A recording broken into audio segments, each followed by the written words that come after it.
Leo, it is Alex Angel, and I am here to bring you your first half of November 2019 Tarot and Angel Oracle card reading. That's a lot to say. In order to give you guys more information about your reading and take, less time from the video, I've basically meditated and shuffled and laid your cards out. Instead of doing all of that on camera. That way I give you more information, less view time. All right, so I have laid your cards out and let's get started. First and foremost is the King of Pentacles coupled with the Restriction and Joy Guides. What I'm hearing right off the bat is you guys feel like God has forgot your number, okay? Now, that may not have anything to do with these two cards, but that's what I feel like. You guys are feeling pretty much left out. Some of you, I'm kind of getting that you feel like your struggle has been in vain. But I think what these cards are representing more so than anything is, number one, that's all in your head. And then number two, here is what you can achieve. If you look at this actual king, I love this king. He's one of my favorite kings in this deck. He is sitting with his legs crossed, okay? He is all the way chilling out, right? And I do kind of feel like there is a certain level of tension with you all to feel like, you're struggling to get to this point. And angels and I are here to tell you that all of that struggle is going on in your head, okay? Look at the lock around this person's head, right? Not only that, but, somebody's trapped inside. And that, to me, is your perception of yourself and your situation. I'm not going to meet anybody. I'm not going to get this job. I'm not going to have a great career and be stuck in this dead-end job. It's almost like these are the lies that you guys are continuously telling yourself, but I'm happy and I'm here to tell you, honey boo-boo, it's all in your head. Not only that, but myself being a representative of God's beautiful angels and the angels themselves, for some of you who can hear and decipher their communication, we're all here to tell you, look, we're trying. Look at all the kind of confetti and the stars and, whatever that is around them. That angelic support. We're trying to plunge the core. We're trying to get in there. You Leos tend to be real hard-headed, okay? So we are trying. It's up to you whether you allow us access and allow us in, right? It's foolish that, number one, you would want any kind of success for yourself and then not do what's necessary and get out of your head to get there. Okay, so that's first and foremost.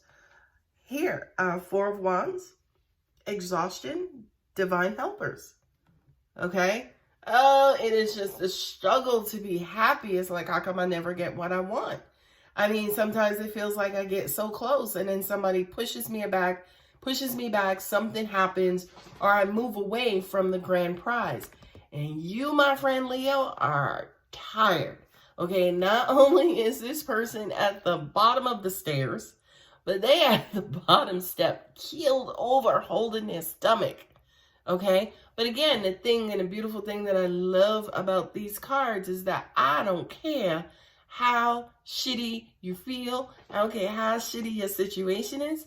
Angels and guides are always there and they're always around you, right? They can't walk up the stairs for you because there's only one figure on that those stairs, which is you. So you have to get up them stairs, but they're there always with energy, guide, and support to help you get up those stairs. So, Leo, I hate to tell you this, but you're going to have to do it. You are. You're just going to have to do the work. The beautiful thing, again, is God, angels, all of the universe is there supporting it.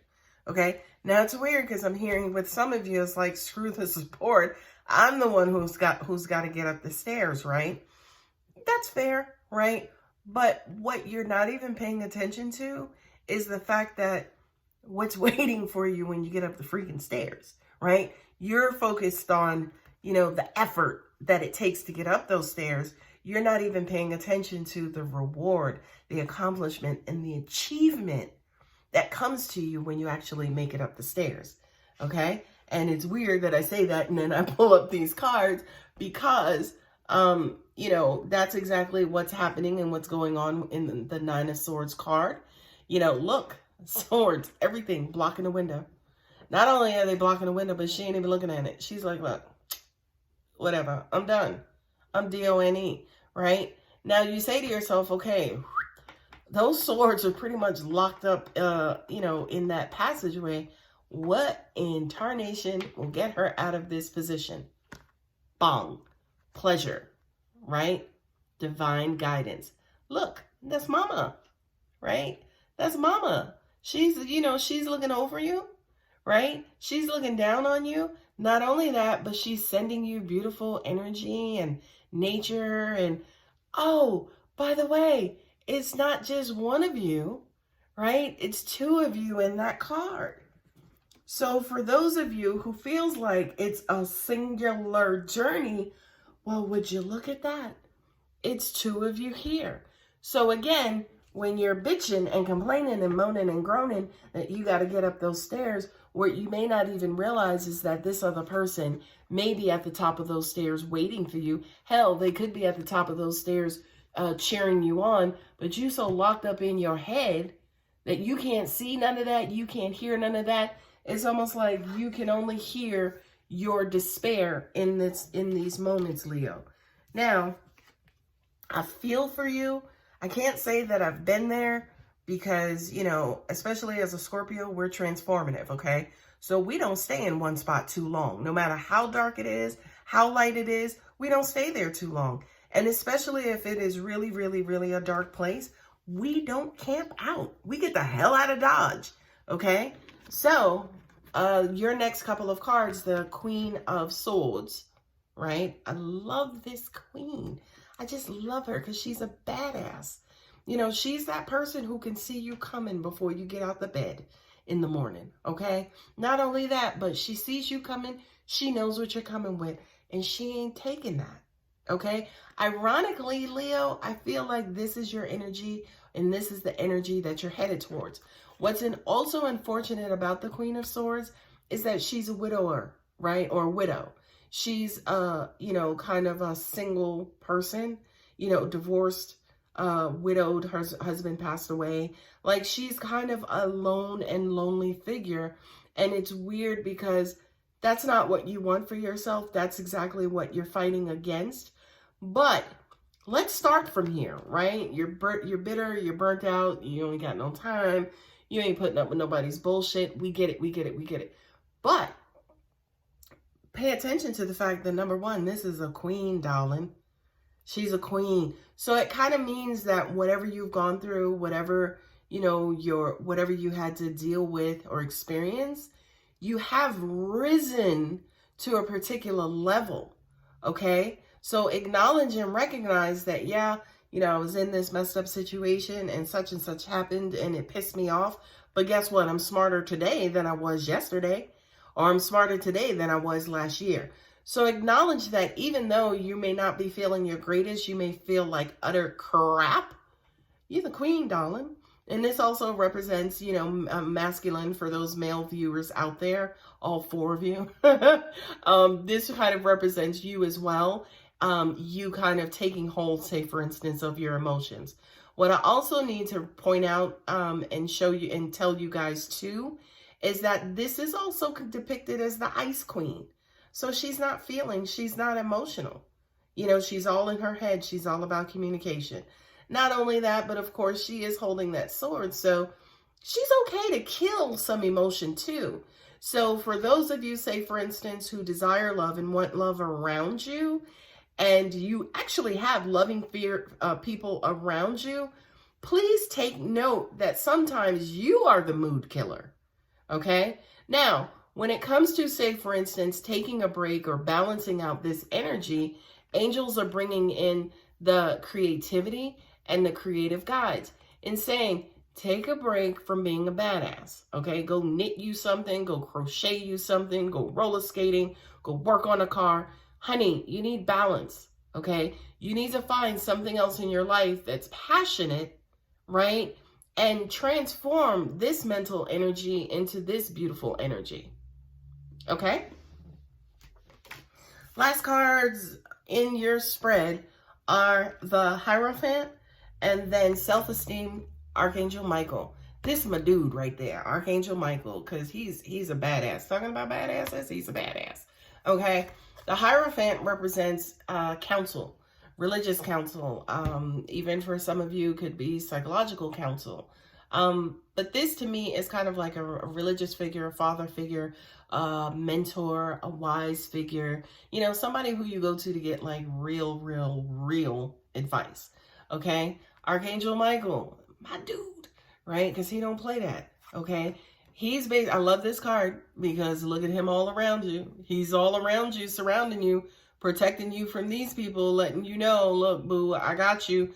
Not only that, but, you know, because they're depicting this as a self-esteem, he's also working on your heart as well.